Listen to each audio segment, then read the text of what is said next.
My name is Daniela, and I want to tell you my story. I live in a small town called Brighton Bay, not far from New York City. It's quiet here, with calm streets, cozy cafes, and the sound of waves always nearby. I'm 29 years old, and I work as a receptionist at a small hotel near the beach. Life was simple. Some might say boring, but I liked it. I had a few close friends, a small apartment, and a routine that felt safe. I wasn't looking for love. After a few bad relationships in the past, I told myself that it was better to stay alone.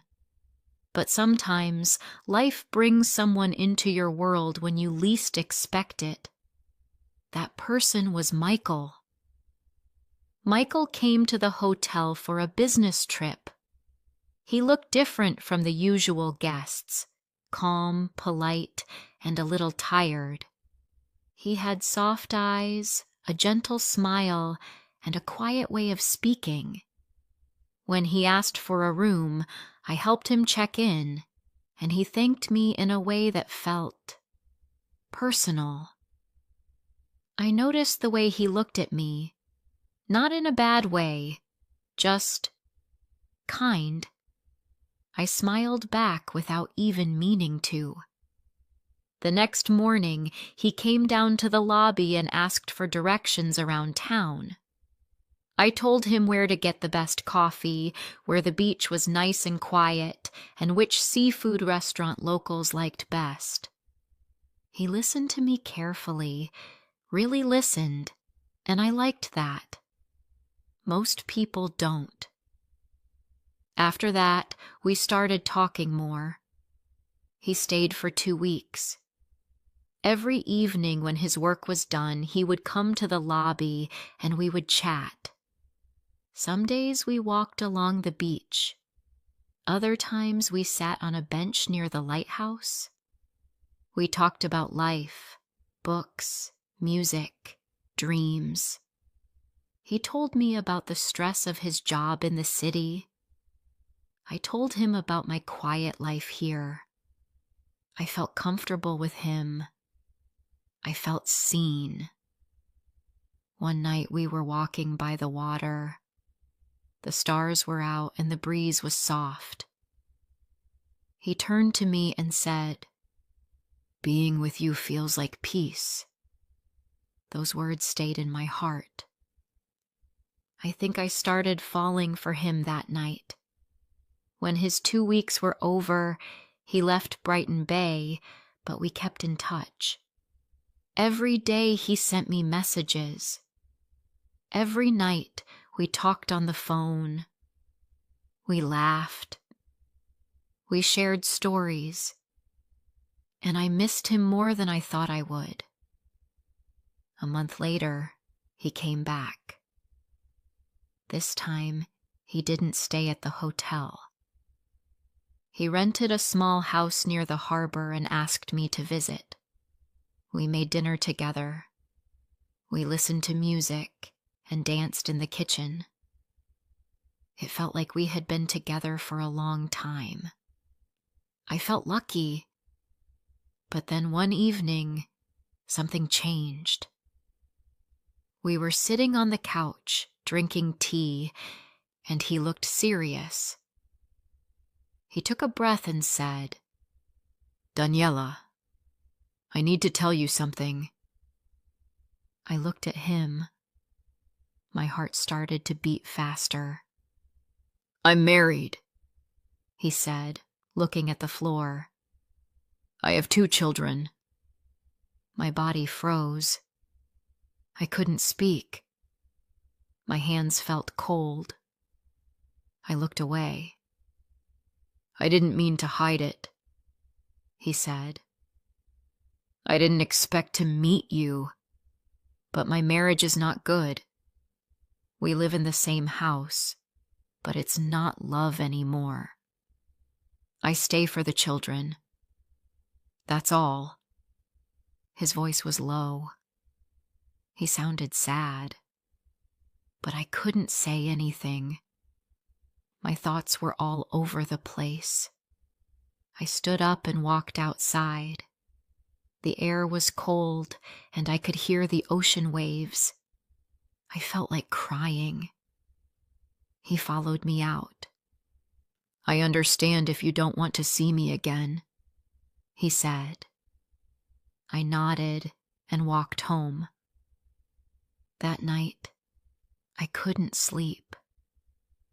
My head was full of questions. Why didn't he tell me before? Why did this happen to me? But I also remembered the way he looked at me, the way he spoke, the way he made me feel safe.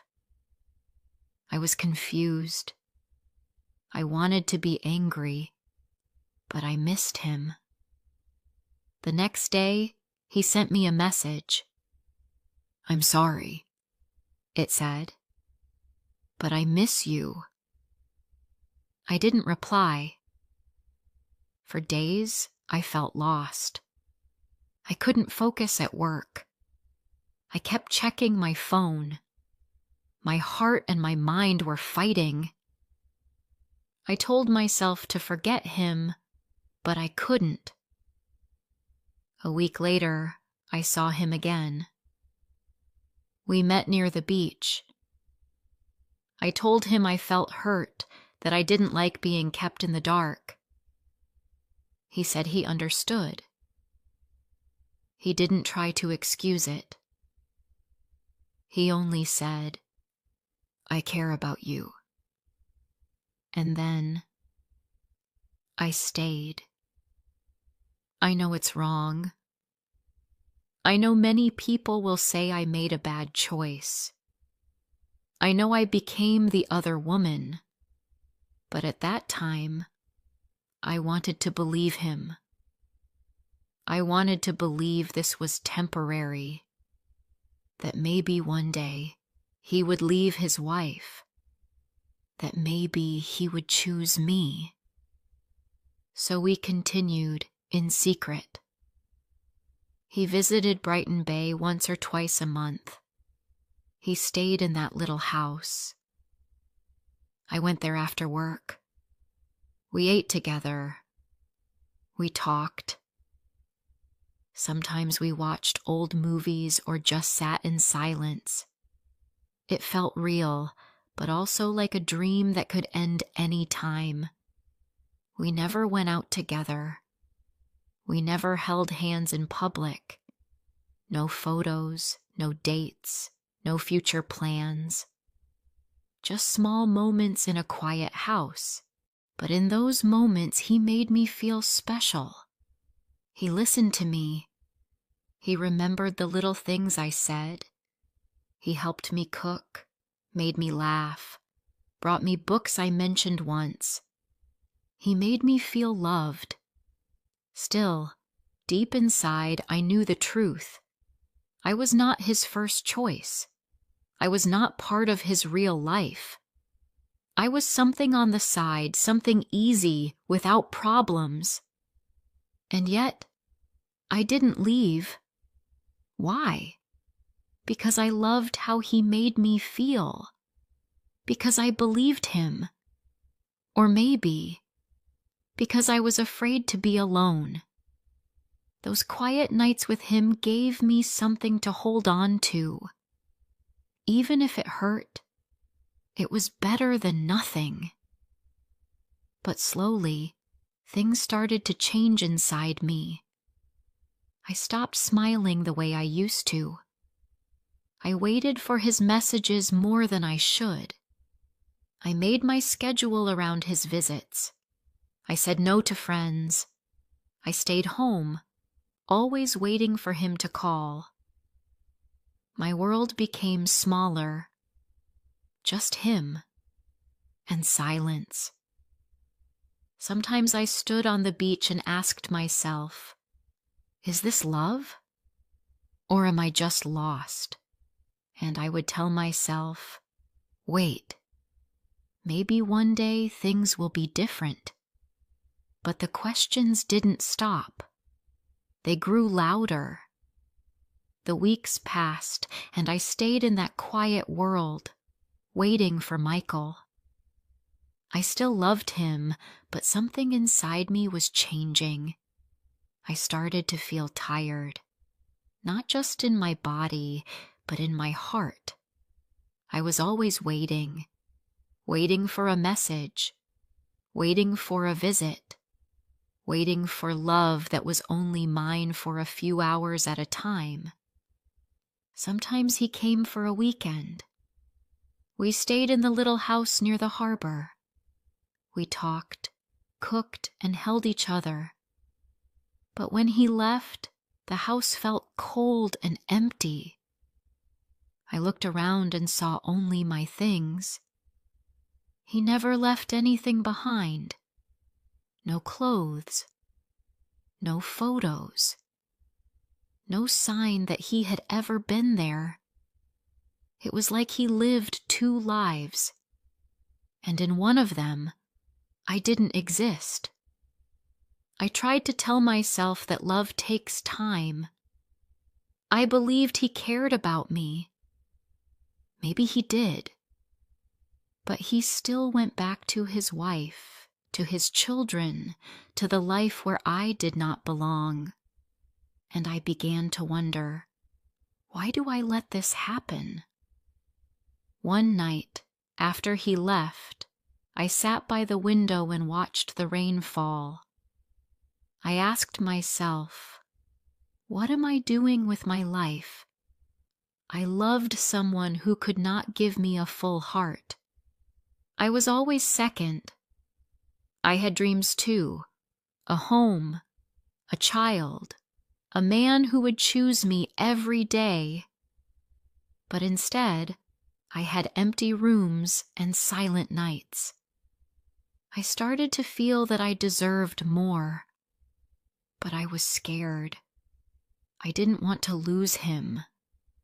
I didn't want to feel lonely. Some part of me hoped he would change, that one day he would come to me and say, I left. I'm here now, just for you. But that day never came. I spoke to my friend Nina, the only one who knew the truth. I told her how I felt, tired, sad, confused. You deserve to be first, Daniela, she said. You should be with someone who's proud to love you, someone who walks with you in the daylight, not just hides with you in the dark. Her words stayed with me. I started to notice how much I had changed. I didn't laugh like I used to. I didn't go out. I always checked my phone. I had stopped doing things I loved, reading by the sea, walking in the park, having dinner with friends. My world had become small, and I was the one who let it happen. One evening, Michael visited again. He smiled, brought flowers, kissed my forehead. He acted like everything was fine, but I was quiet. What's wrong? He asked. I don't know if I can keep doing this, I said. He looked surprised. Why now? Because I feel like I'm not living my own life, I said. I'm living in your shadow. I wait for your visits, your calls, your words, but I'm always waiting. I want more. I need more. He sat down and said nothing for a while. Then he said, I love you, Daniela. You know that. Then why don't you choose me? I asked. He looked away. It's not that easy. I have children, a family. And what am I? I asked softly. Just a secret? He didn't answer. That night I cried again. Not because he was cruel. He wasn't. but because I finally saw the truth. He would never leave. Not for me. Not for anyone. After he left, I didn't message him. I didn't call. I needed time to think. I walked by the beach every morning before work. I let the wind touch my face. I watched the waves and thought about my life. What did I want? What made me happy? Slowly, I remembered the old me, the girl who loved long walks, coffee with friends, books by the fire.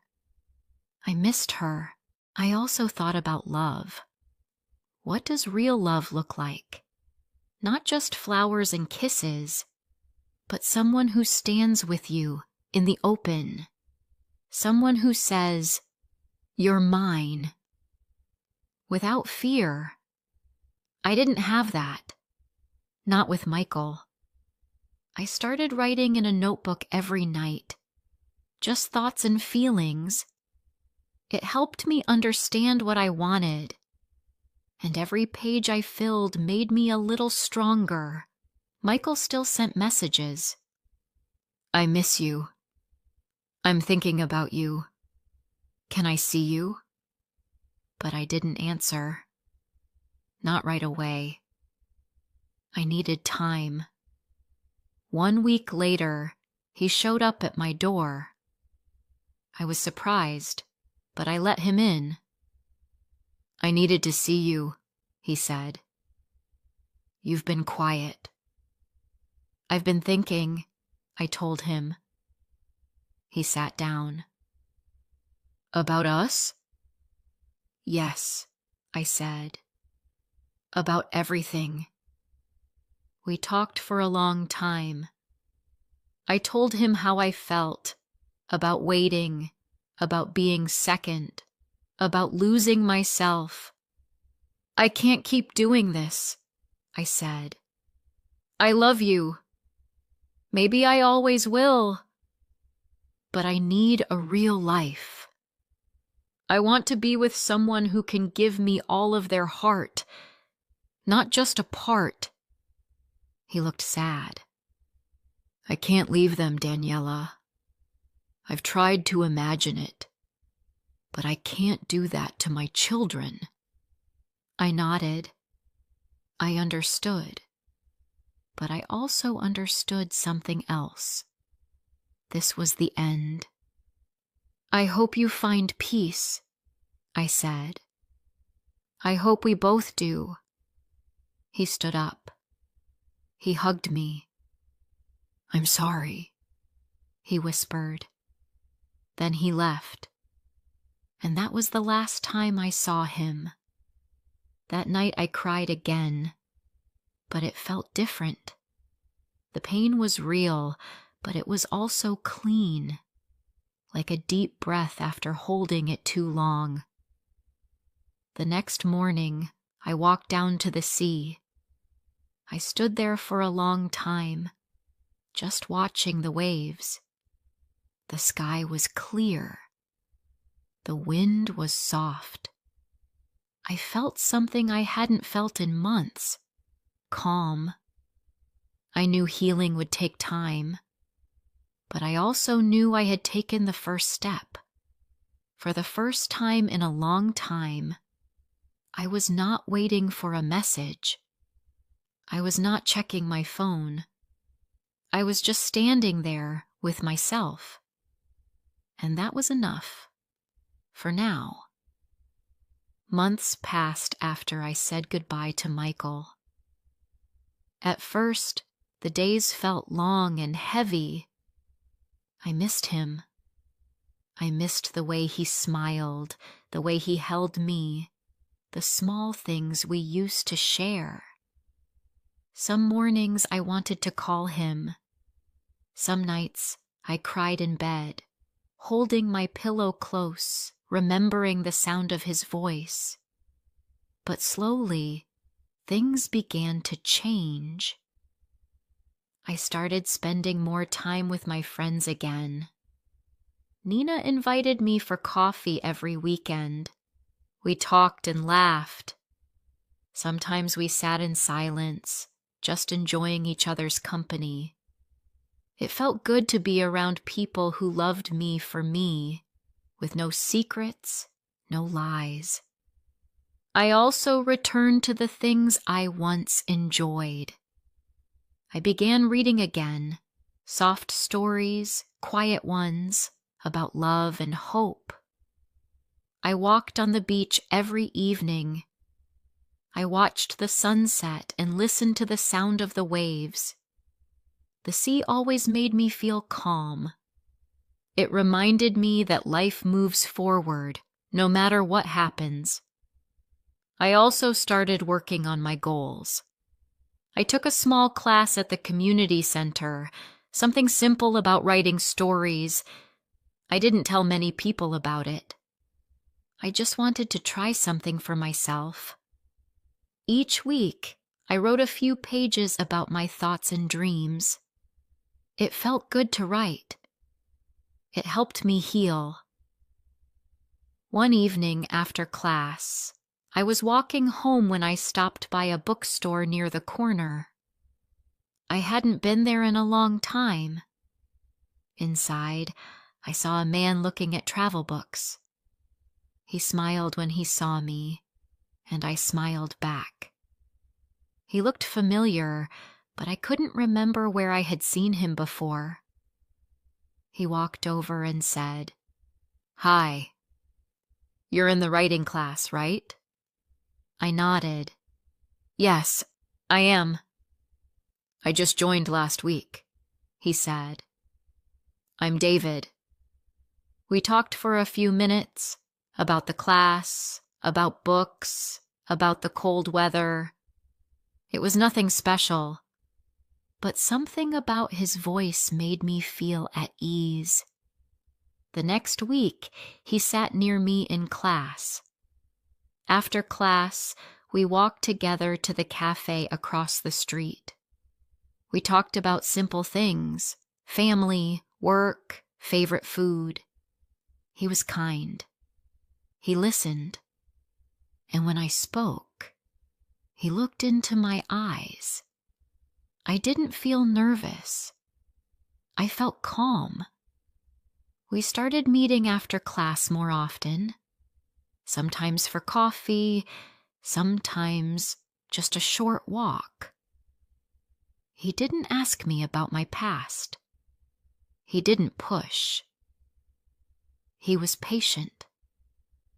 One evening, we sat near the beach on a wooden bench. The sky was orange and the air was cool. I looked at him and said, "Can I tell you something?" "Of course," he said.